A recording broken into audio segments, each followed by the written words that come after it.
ter a sua companhia nesse começo de tarde. Programa Olhares chegando, vai deixar sua tarde ainda melhor. Nós começamos a edição de hoje mostrando imagens de um veículo. Gente, tá fazendo sucesso no Brasil inteiro. Olhem só que graça, é um trenzinho feito com caixas de madeira para proporcionar uma atividade diferente aos alunos do berçário da escola Professora Edith Bozano Alves de Souza. Fica no município de Guabiruba, no Vale do Itajaí. As professoras Carolina Kistner e Fabiola Boss Oliota são as idealizadoras do projeto. Contaram com a ajuda de moradores e dos maridos para viabilizar esse projeto super bacana. Criancinhas, olha a alegria deles. Criancinhas de 4 meses a 1 ano passeiam no veículo numa velocidade bem lenta para garantir a segurança. Isso acontece logo depois do café da manhã das crianças. Diz que elas já estão assim super animadas, tomam café, já vão perto do trenzinho, porque já sabem que vai ter o passeio. Uma iniciativa que reforça aquela frase conhecida de que a união faz a força. A gente agradece à Prefeitura de Guabiruba por ter enviado essas imagens, especialmente aí para o programa Olhares. E em Florianópolis, é legal a gente contar também que um projeto similar foi desenvolvido no ano passado. Daniele Silveira é a professora do berçário da Escola Básica Municipal Ney Gentil Matias, desenvolveu com outros professores este carrinho bem parecido ao mesmo princípio. É utilizado para transportar as crianças de um lugar ao outro dentro da própria escola e arredores, como praia e parques. Quanta criatividade, né? Adorei.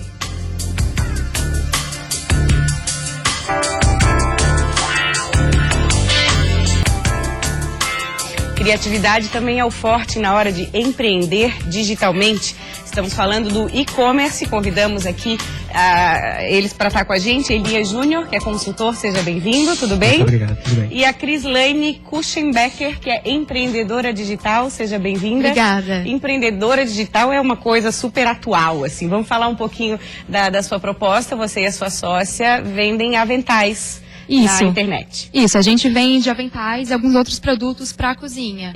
A gente começou com a loja porque a gente sentiu a nossa própria necessidade de encontrar produtos que fossem mais divertidos, mais charmosos para a nossa própria cozinha. E como a gente não achava, a gente começou a criar pra gente. E a gente pensou em começar a vender isso. Só que a gente não sabia se ia ter um público para vender ou não. Então a gente bateu umas fotos, fez os produtos, bateu umas fotos e a gente começou a divulgar no Facebook e no Instagram. E logo que a gente começou a postar, a gente começou a receber e-mails e comentários de amigos e parentes e outras pessoas conhecidas. E foi aí que a gente decidiu, então, ampliar o negócio e começar a vender na internet. Elias, esse depoimento da Crislaine deve ser muito parecido com N empreendedores digitais que tem pelo Brasil. Os números só crescem, né, na contramão da crise econômica. E o que tem de similar na sua experiência entre essas pessoas? Por onde começar? O que motiva essas pessoas a empreenderem digitalmente? Então, hoje, como as redes sociais elas têm muita força, né, no relacionamento, em impactar, em atingir o público, muitas começam vendendo pelo Face, pelo Instagram ou até mesmo pelo WhatsApp. Fazem o inverso, né? Começam por essas ferramentas e depois produzem um e-commerce, que é um site próprio, né, para que ele possa vender, onde tem segurança não só para o consumidor, como para o empreendedor. Esse é o caminho para começar, vamos dizer assim. O caminho não é esse, tá? Mas muitas pessoas começam assim. O certo é o quê? Até porque é um começo para experimentar, para ver se dá certo, é uma certa segurança. segurança. De uma forma informal, não é? Até pra gente conhecer o público, pra gente ver o que as pessoas gostam ou não. A gente tinha vários produtos no início que a gente acabou matando, que a gente viu que não sai, que não adianta, que as pessoas não gostavam, apesar da gente gostar. Foi uma espécie de laboratório, assim. Exatamente. O certo é o quê? Você se formalizar, ter um CNPJ, que hoje é regra, você tem que ter o CNPJ no seu e-commerce. Então você tem o e-commerce e utiliza as mídias como forma de você captar esses clientes e fidelizá-los. Isso, mais importante do que criar um site, um e-commerce, é fidelizar, porque a gente tem muita opção, né? De que forma que eu posso atrair o cliente e mantê-lo, na sua opinião? Então, você pode utilizar as mídias e, de forma inteligente, como você trabalha com o nicho, que é por caso dela, você acaba se comunicando como a pessoa quer ouvir. Porque você trabalha com um nicho específico. ela trabalha com aventais. Então é muito mais fácil você ter um padrão na comunicação. Quando você tem muitos produtos, uma variedade muito grande, dificulta um pouco, fica frio. Tá. E assim você fica mais próximo e você consegue fidelizar aquele seu cliente. Mesmo que ele não compre, mas ele indica. Agora, Elias, na hora de abrir um e-commerce, o que eu preciso fazer? Aquela pesquisa ainda é válida? Não adianta ser mais um também. De que forma que eu posso buscar uma diferenciação nesse mercado cada vez mais competitivo? O primeiro ponto é você ter uma boa ferramenta, tá, de e-commerce, utilizar uma boa plataforma para que você não tenha dor de cabeça. Esse é o primeiro ponto. Tá? Que seja fácil de navegar, como é que... De você administrar. Ah, tá, não o cliente. Exatamente, tá. E do seu cliente se sentir seguro. Tá. Esse é o primeiro ponto. Tá. Claro que depois da formalização, você tem que ter um CNPJ. E aí você parte para as mídias, o e-mail marketing, onde você vai conseguir captar e fidelizar. Você vai se comunicar com eles, com essas ferramentas. Como é que foi para vocês no começo? O começo foi bem difícil, assim, pra gente começar a ver todos os detalhes que tinham. A plataforma, a gente não podia ter só o site, a gente tinha que estar com as redes sociais em dia, produto atualizado sempre, a parte mais ali também de frete. Então foi bastante coisinhas assim que a gente teve que prestar atenção, que até então a gente não sabia que a gente ia estar lidando. Mas depois que você pega o jeito, o negócio começa a andar. O negócio é planejar e automatizar o trabalho. Vocês têm o foco em conhecer o cliente de vocês? Eu sei que tem N ferramentas de saber quem está visualizando, quem está comprando, que região do Brasil compra mais. Isso também é importante ter para poder trabalhar o marketing. Exatamente, você ter ideia o público que você vai atingir e não ficar dando tiro de metralhadora para matar uma formiga. Você gasta muita munição. Isso. Sim, lá no meu avental a gente está sempre acompanhando tanto os dados de analytics de Google para ver o site, como é que tá. A gente também acompanha os dados de Facebook e a gente faz constantemente pesquisas com o nosso cliente. Então a gente tem uma base de e-mails, a gente entra em contato com eles. E até pessoalmente, sempre depois a gente faz um pós-venda, pra ver como é que a pessoa gostou, se não gostou, como é que esse produto chegou certinho. Gislene, o pessoal tá curioso, deixa eu mostrar aqui os aventais que vocês produzem, uma pequena amostra, olha que criativo, gente, do Mickey, tá uma graça esse aqui. Enquanto isso, eu queria que o Elias falasse do curso que vai acontecer amanhã de forma gratuita, para quem quiser saber mais, né, ter mais interesse, um curso bem completo amanhã. Amanhã às 8 horas, no Parque Tecnológico Alfa, no auditório do Sebrae. A gente vai falar sobre todo o ecossistema. É um evento promovido pela Câmara Inet e ele começa às 8 e termina às 18 horas. Então a gente fala sobre meio de pagamento, plataforma, planejamento, enfim, todo o ecossistema do e-commerce. Tá, joia. A gente deixou o site para você que quiser saber mais informações. Não posso encerrar a entrevista sem mostrar o pequenininho. Olha que amor, gente. É para a família toda. Olha esse de mini. Olha que coisinha. A gente trabalha não só individual, mas a gente pensa também assim na parte de juntar a família na cozinha, de fazer todo mundo para lá, para ser um momento gostoso e divertido. Um conceito de integração também, né? Isso. Obrigada para vocês. Obrigada até a próxima. Obrigada a você. Agora quero saber se você é viciado em café. Eu adoro café, mas tem sempre aquela história, né? Será que a cafeína faz bem, faz mal? Vamos ver a reportagem. Denis admite que é um viciado em café. Toma de 4 a 10 xícaras por dia e se sente muito bem, embora não saiba exatamente o impacto da cafeína no seu organismo. Vira e mexe, sai uma nota, uma notícia, algum estudo que fala que o café faz bem para a saúde. Aí, num outro momento, diz que o café faz mal para a saúde. E isso já há alguns anos vem acontecendo. Uma outra pesquisa feita na Inglaterra revelou que o café reduz também o risco de cirrose, porque melhora o funcionamento do fígado. Mas esse médico faz uma ressalva importante. Os estudos foram feitos durante um período curto, de apenas 1 ano, e não incluíram pessoas com algum tipo de doença para a qual a cafeína é contraindicada. Malefícios do café nos pacientes portadores de arritmia que nós vemos no dia a dia, que nós, quando suspendemos o café, existe uma melhora do quadro de arritmia. Os pacientes portadores de gastrite, de doença do cólon, síndrome do colo irritável e tal, essa população não deve exceder, não deve fazer uso abusivo do café, porque vai descompensar. Além da cafeína, o café tem 50 outras substâncias que podem impactar nosso organismo, para o bem ou para o mal. Por isso, a recomendação é que o consumo seja moderado, 2 ou 3 xícaras por dia. Entre o remédio e o veneno, a diferença está na dose. Então, moderado pode, né? Quem vai conversar mais com a gente sobre o assunto é a nutricionista Letícia Proença. Seja bem-vinda ao Olhares, tudo bem? Tudo bem. E também cardiologista, Dr. Arthur Erdi. Seja bem-vindo, prazer tê-los aqui. Então, eu queria começar perguntando isso, assim, ora a cafeína é vilã, ora a cafeína é mocinha, né? A gente pode tomar café, mas de uma forma mais moderada? Como é que funciona ou depende de cada pessoa? Letícia. Então, justamente pelo café ser uma bebida muito popular, já vem sendo feitos diversos estudos, né, comparando as vantagens e desvantagens do uso do café.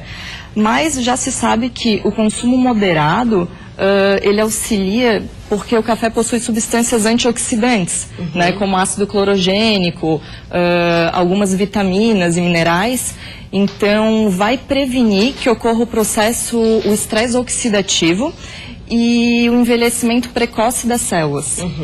E falando de coração, né? O médico na reportagem falou da questão da arritmia, acelera mais. Como é que isso é visto, na sua opinião?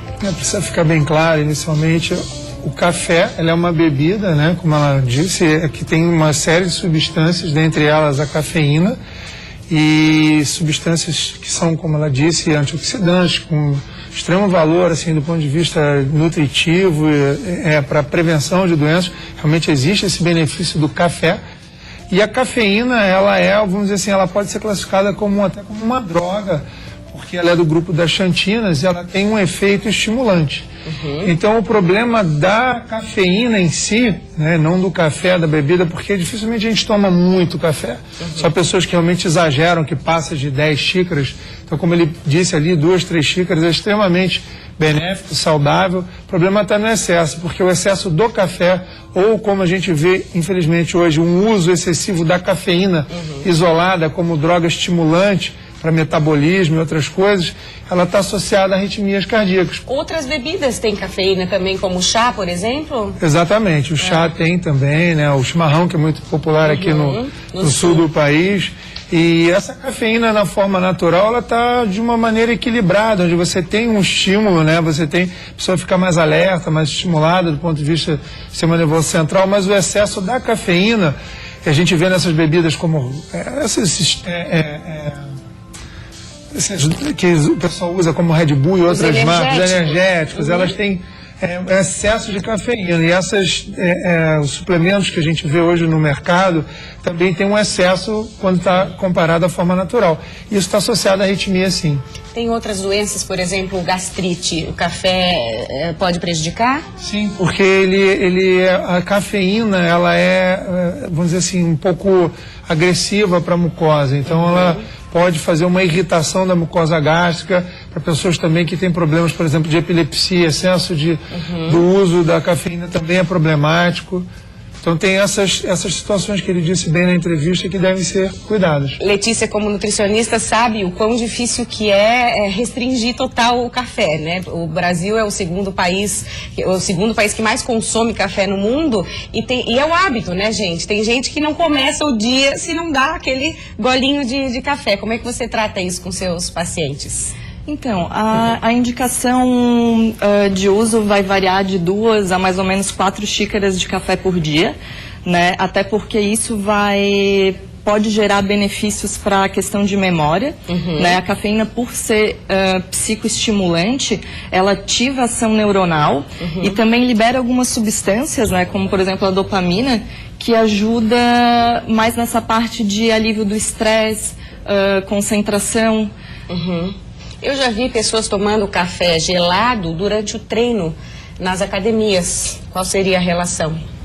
Talvez mais como o efeito estimulante da cafeína para deixar a pessoa mais disposta, mais animada. Né? Para correr um pouco mais na esteira. Né? Mas como cardiologista e médico do esporte, me preocupa esse excesso de utilização de compostos com altas doses de cafeína. A gente vê muita gente com crise de hipertensão, com arritmias muito frequentes e até outros problemas relacionados à parte do coração. Então a gente tem que ter, acho que a forma natural, como ela disse, nessa dosagem é o ideal, porque faz bem para a saúde. Agora a cafeína em excesso, como droga, né, como estimulante, tem que ser com cuidado. Fica o alerta então, né, gente? Exatamente. As doses moderadas, né, elas com certeza podem melhorar a performance atlética e também retardar um pouquinho a fadiga e o cansaço muscular. Tá. Mas que nem ele falou, né, cuidar com essa suplementação da cafeína isolada em grandes quantidades e trabalhar mais com a forma natural. Agora, até engraçado, eu lembrei de um caso de uma amiga minha que reclama que tem problema de dormir e ela foi investigar isso, ela tomava café antes de ir pra cama, aí também não dá, né, gente? Difícil, né? Difícil, né? Quero agradecer a presença de vocês, obrigada pelas informações, até a próxima. Agora a gente vai fazer um pouquinho de ginástica aqui no programa Olhares, ginástica holística, você já ouviu falar? Então a gente vai descobrir o que é. Estamos recebendo aqui a professora Daniela, tudo bem? Bem-vinda ao Olhares. Tudo bem, Maria Paula. E a Rafa, que veio também participar da entrevista, bem-vinda. A Rafa já tinha vindo aqui, né? Que legal, bom receber vocês. Vamos saber um pouquinho da ginástica holística, eu sei que surgiu na França, mas qual é a proposta dela, professora? Realmente, surgiu na França com a doutora Liliane Renfried. Ela era, além de médica, também fisioterapeuta. E a ideia dela era curar sem invadir. Então ela usou os conhecimentos dela de anatomia, fisiologia, biomecânica e foi atendendo o seu público na própria casa dela, sem depender de um consultório ou de um hospital, dessa forma natural, promovendo a saúde. É assim que surgiu. Tá, e aí utiliza esses apetrechos, vamos chamar assim. Ah, tem vários. Que você trouxe, eu queria Pra que gente você brincar. Queria que você falasse um pouquinho, tem uma coisa muito lúdica na proposta, né? Sim, é sempre muito lúdico. Os materiais são bem simples, mas ao mesmo tempo bastante efetivos na hora de estimular a gente. Por exemplo, eu tô vendo um cano de PVC ali, que mais? O cano de PVC a gente pode usar tanto para trabalho de alongamento, fortalecimento e alinhamento da coluna. Quando ele se torna muito duro para o aluno, que não resiste a esse piscina que está aqui, ó, 2 espaguetes amarrados por um elástico de cabelo. Nós já vamos mostrar aqui que a Rafa vai fazer a demonstração. Eu queria que você explicasse antes. Fala-se muito da ginástica holística como uma atividade completa para corpo, para mente, para alma. E eu lendo a respeito me pareceu um pouco assim de atividade física com meditação. A gente podia classificar assim? Podemos, é exatamente o que você falou. Porque a ginástica holística parte do princípio de que mente, corpo e emoções formam uma unidade indivisível. E a maioria das ginásticas, e até mesmo o educador físico, né, foi levado a trabalhar apenas o corpo. Mas é impossível do trabalho não refletir nos outros aspectos. E a ginástica holística faz com que, então, o aluno tenha no momento da aula a oportunidade de ter um olhar mais atento e mais cuidadoso para si mesmo. Uma consciência corporal também. Consciência corporal e ele vai linkando corpo, mente e espírito. Então, se você chega estressado, por exemplo, fazendo os movimentos propostos, que tende a ser feito de forma lenta, com suavidade, mas ao mesmo tempo não deixa de trabalhar com intensidade, você vai fazendo uma meditação em movimento. Professora Daniela, vamos mostrar. Vamos mostrar. Vamos mostrar que eu estou curiosa aqui. Tá certo. Pessoal, os telespectadores também devem estar super curiosos. Vale para todas as idades? Vale para todas as idades. Eu pensei hoje em tocar no assunto da coluna, Tá. na cervical, porque hoje em dia a gente faz muito uso dos pequenos aparelhos. O iPad, o smartphone. E força muito essa parte aqui. E com isso a gente tem ficado com a cervical mais fadigada e às vezes até a gente está correndo o risco de desmanchar a curva natural da coluna. Opa! O que pode trazer sérias consequências ao longo do tempo. E isso está muito presente agora desde os bebês. Já viu que os bebês estão sentados na mesa do restaurante com o pai e a mãe, brincando no seu... A posição já é essa. A posição já é essa. Então eu vou demonstrar um exercício com a Rafa que ajuda a corrigir ou então a pelo menos descansar essa região. Rafa, por favor, pode ficar aqui, ó. Né? Eu vou segurar o teu microfone, professora, para você ir falando durante a entrevista. Oi, a Rafa vai deitar no chão de barriga para cima e eu vou acomodar nela esse rolo de macarrão, que a ginástica holística então resolveu fazer esse vão para acomodar melhor a cervical. Tá, vamos lá então. Quanto tempo dura uma aula? Em torno de 1 hora. Tá, e o indicado é fazer no mínimo quantas por semana? 2 por semana é suficiente. Tá, então já pode ir explicando o processo? Tá, A Rafa agora vai segurar o pau de macarrão pelas extremidades e acomodá-lo bem no meio da coluna. E balançar a cabeça de um lado para o outro. Pelo que eu tô vendo aqui, deve dar uma sensação de massagem. Exatamente, a ginástica holística tem muito de automassagem. Então, a ordem da nossa aula é sempre a seguinte: a gente chega, relaxa, através da respiração, da meditação. Desacelera. Tá. E aí consegue ficar mais atento a si mesmo. Depois a gente passa para esse tipo de movimento, como que a Rafa está fazendo, para liberar as tensões. Nódulos, couraças, como a gente costuma dizer, que estão presentes na musculatura. Tá. Agora a Rafa vai levar o tijolinho, o rolinho um pouco mais para cima, bem na base do crânio. E vai repetir o mesmo movimento. Isso é muito legal porque ajuda a melhorar a circulação numa área do cérebro que controla os movimentos voluntários e involuntários. Então toda a homeostase, a temperatura, a pressão, os batimentos cardíacos são controlados nesta região do cérebro. E quando tensa, fica com isso tudo prejudicado e às vezes a pessoa passa até a sofrer de pressão alta, por exemplo. Tá. Eu queria que você fizesse uma demonstração com as bolinhas. Pode ser que às vezes muita gente tem em casa, né, professora? Com certeza, Essas sim. bolinhas. Maria Vamos dar Paula, uma dica? Vamos, essas bolinhas são bolinhas de brincar com cachorro. A Rafa vai usar 4 delas na região do quadril. Tá. A Rafa já sabe certinho. Vai A Rafa é aluna, embaixo. conhece tudo. Tá. Isso. E agora a Rafa vai deixar as pernas dobradas, relaxar os braços ao longo do corpo e de olhos fechados respirar, soltando o peso do corpo e principalmente do quadril sobre as bolinhas. Isso vai ter um efeito na região do sacro, onde saem os nervos que formam aquele tão conhecido nervo ciático. O nervo ciático. E olhando daqui, ela tá muito retinha, né? Deve estar super descansada. Pois deixa eu ouvir dela aqui. Tá zen, Rafa? Conta. É um exercício que a gente sente de uma forma muito diferente. Eu já pratico o exercício há algum tempo também. E já experimentei de tudo, pilates, musculação, enfim. E a ginástica holística, ela propõe uma experiência que o corpo sente completamente diferente de tudo aquilo que a gente está acostumado. E é muito bom.